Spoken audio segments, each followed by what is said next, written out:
Okay, so let's talk about group communication. When we look at groups, we think about the entire process, okay, the whole work process. Each member of the group brings an individual expertise. And when we put teams together, project teams, committees, whatever it might be, put them together based upon their expertise. So if you're writing an annual report and you need a team of 5 to put the annual report together, you don't want someone where everyone, all 5 team members, are excellent in creating charts, Excel wizards. They can create any chart you want. But they know nothing about data.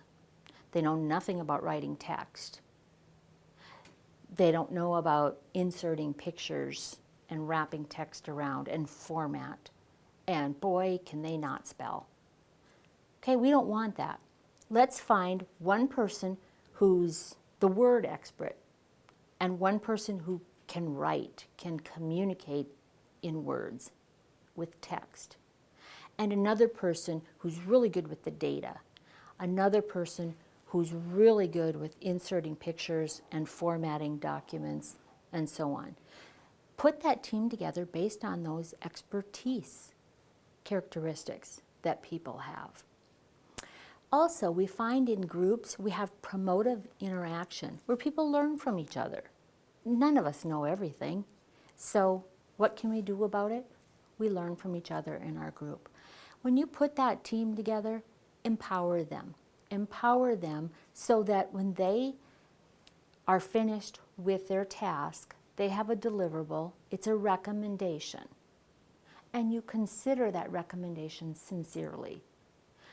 We don't need committees to waste their time and then nobody looks at the end product. So what can we do about that? And communication takes place within the group and outside of the group. Yes, within the group, we want to make sure we know what everybody's doing. Outside the group, let's get updates from what's happening within that team, whether it be monthly, quarterly, annually, however it might be. Now, we can have conflict within a group. If I say conflict is always bad, do you agree? No. Conflict can be good. We learn a lot from conflict. We make a lot of progress because of conflict.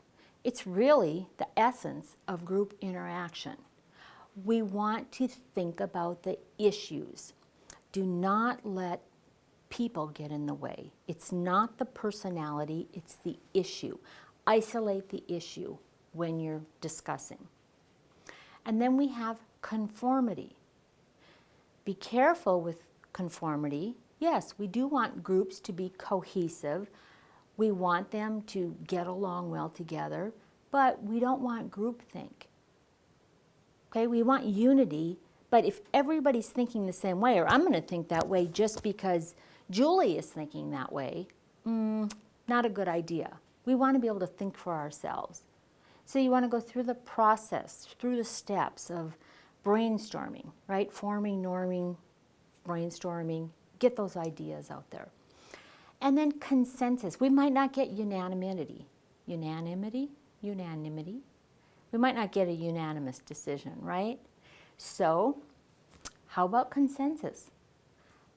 Everyone on the team can live with it. It's a compromise. That's a consensus. And that's what we need. It's getting the best reflective thinking from all of the team members. So some of the characteristics of productive group communication, they can work together whether they're in the same physical location, or I might have someone in Miami, someone in Seattle, someone in Tokyo, someone in Cape Town, and we're all communicating. And we know that that's all possible today. So we're a group. We might break the ice when we have our initial conversation. We share a little bit, or we have the niceties at the beginning of a meeting. For the first few minutes, we check up on each other's kids and, how did Johnny's soccer game go, and what about Mary's tennis lesson, and so forth. But all of those people are part of that group, that team, and they all bring something to the team. And there has to be trust within the group. The team leader should humanize himself or herself. Be humble, not arrogant, not conceited or egotistical, but have some humor. Humor is okay. Humor is good. We don't have to take everything so seriously, but you have to know when to use humor and when to be serious. If you have a weakness, if you make a mistake, we all do, admit it. I don't know that information, but I will find out and get back to you. Admit it. You can't know it all. Ask for help. I really realize, I know that we need to get this task done. I'm not very good at it. So who of you out there would be able to help me in creating the PowerPoint slides? Okay? Buy-in. If you want buy-in from people, it needs to be a we process. You know how we talked about the you viewpoint? Well, now think about the we commitment. It's our project. We're a team. And a good rule of thumb, if the team succeeds, it's the team. Wonderful team. We are successful because of each member of that team. If the group fails, as the project team leader, it's my fault. I accept total responsibility. What am I going to do about it? We want team members to be accountable, responsible. If they say they're going to get something done, we delegate to them. They're going to meet the deadline by October 1. I expect to see it by October 1. So we do want to make sure that people follow through. Very important when we have teams. And you are going to work on committees where you find you have slackers. You're going to work in groups. You probably have in college as undergrads. You probably will in your MBA program. You'll work in a group and you'll have one person who will be a slacker. Don't let that be you. You want to make sure that you participate. But, I'm on committees with faculty. There are some I don't work with anymore. I won't be on a committee with them because I know I'm going to do all the work.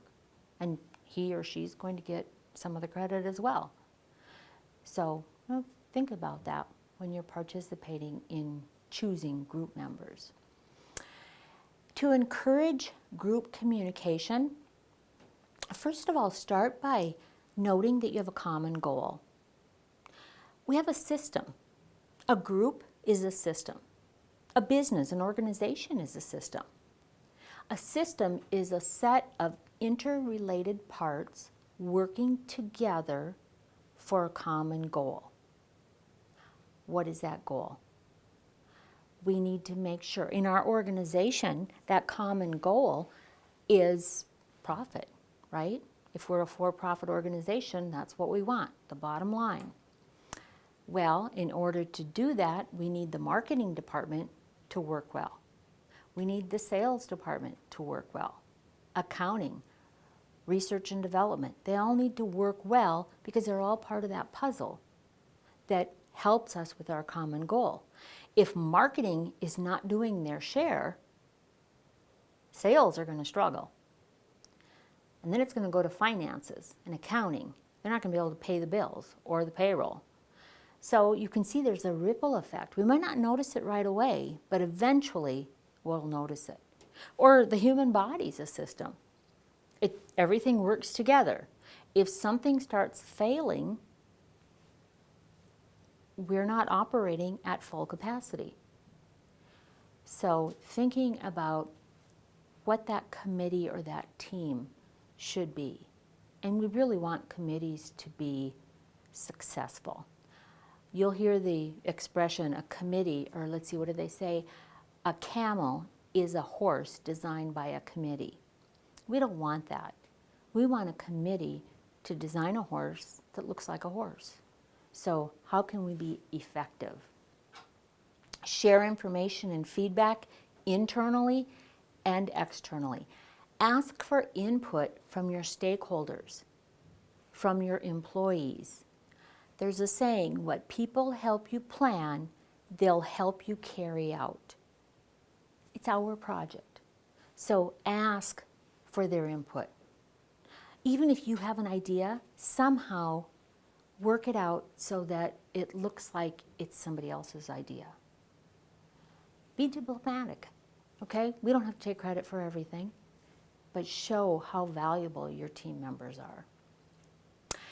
If you have someone who's really not participating or contributing to the conversation, ask that person. Well, Joe, now you've worked over there in the IT department. What did you find about the leasing contracts versus buying the computers for everyone or the workstations? Okay, Joe hasn't been talking much or at all, so let's ask him specifically. Now he has no choice, he has to talk. But be careful when you put someone on the spot like that. Make sure that he knows how to answer it. We don't want to ask him and he has no clue. So even if you have to, before a meeting, tell him, I'm going to ask you about this, so I just want you to be prepared in advance. So then when he comes, even though he hasn't said anything, when I ask him that, he's ready. Synthesize your comments. When you're finished with a meeting with the group, summarize. What did we talk about? What did we delegate? Who's going to do what, by when we're meeting again? Request action. Where do we go from here? Very important.